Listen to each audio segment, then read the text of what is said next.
then we'll take questions. For the questions, please wait for the microphone and state your name and affiliation. Coach? Obviously, tough loss for our team, but I just want to comment on just the incredible environment, and I'm sure tomorrow will be even better for the championship game. But this tournament is top notch, and I think our league does an incredible job of putting us in a really great position to compete for a championship. And if I've been to the NCAA tournament before on other staffs that I've been a part of, and this comes pretty close to it. And obviously Columbia's doing a great job of hosting, and I mean that fan environment, although not a lot cheering for us, was pretty fun, and it was just really awesome to be a part of. So I just wanted to say that and just thank everybody in the league, for putting something like this on, because it's really high level, and I'm glad that it is a thing for our team.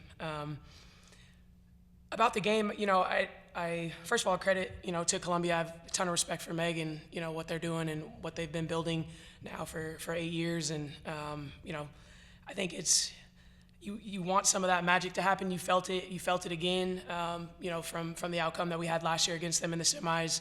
I thought we started out really well. I thought the first half really went in our favor from a rebounding standpoint, from an execution standpoint, from a toughness standpoint, and I thought we put ourselves in a really good position. And I think that third quarter really hurt us, and they got some old boards there, which is something that they do really well and that fuels them. And you make you give up some easy ones there, and their crowd gets into it, and then it's a different ball game. But credit to our team though, because I thought we could have rolled over towards the end there, being down 10, but we fought, and we lose by 2. Because we kept fighting till the very end, and that says a lot about the character that is inside of our locker room, and I'm just incredibly proud to coach that group of young women. Questions? Right here, second row. Jen Hatfield with the Next. Carrie, obviously no secrets anymore between you and Columbia. As you approach, playing Abishu in particular for third time this season, how much do you try to change, try to disrupt her, or do you kind of try to stick with what you've executed in the past? Like, how did you kind of approach that matchup, and what, maybe didn't work as well as you wanted it to? Yeah, I mean, she's a great player. I've seen a lot of really good players. She is a really good basketball player. The shots she was making in the first half are very difficult shots to make. And I thought that's good defense, better offense. I thought a lot of those were very much contested. We have a lot of length on our team, and I thought we did a really good job for the most part of trying to make those shots difficult. That's what you talk about, right? Is she's a good player. She's going to get hers, but can we make it tough for her to get those? And she's playing on our home floor. Some of those probably go in this gym, maybe more so than some other gyms. So you got to live with it, and we talked about that. And I thought our response to that in the first half was really good. We're up 2 at the half, even though she's making those shots. I thought we did a much better job of on her in the second half, but we let some other guys kind of do what they do and get going in some different areas. But yeah. How fun was it for you just to see kind of Harmony go pretty much toe-to-toe with her all game, especially in that first half? It seemed like those two were really just going back and forth.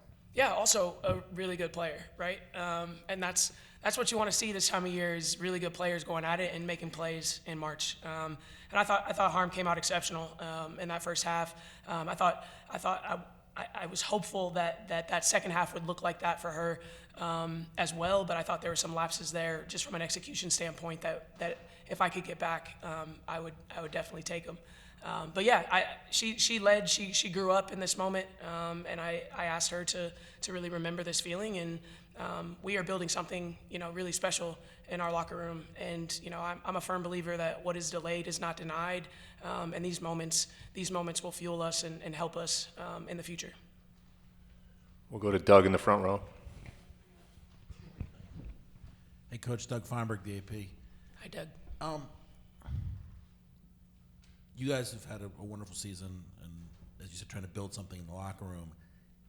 Is it unfortunate if you don't make the secondary tournament, the whatever it's called, CBI, that you can't go to the WNIT because of league policy, as opposed to if you guys want to do it, you have a chance to maybe get some more games and get some more experience? Yeah, I mean, obviously, our postseason run last year, that was huge for what we're building. And so we're hopeful that we're in it's the WBIT, is the NCAA, sanctioned tournament. And we're hopeful we will be a part of that. Do I know if we will? I do not. I think our net ranking is good enough to be a part of that tournament. I think there should be a representation from our league in that tournament. And if we make it, we will be there, and we will try to represent our university and this league the best way that we can.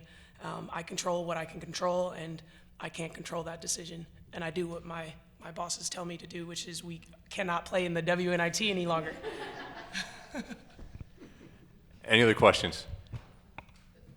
Coach, thank you so much. Yeah. Thanks, guys. Appreciate it.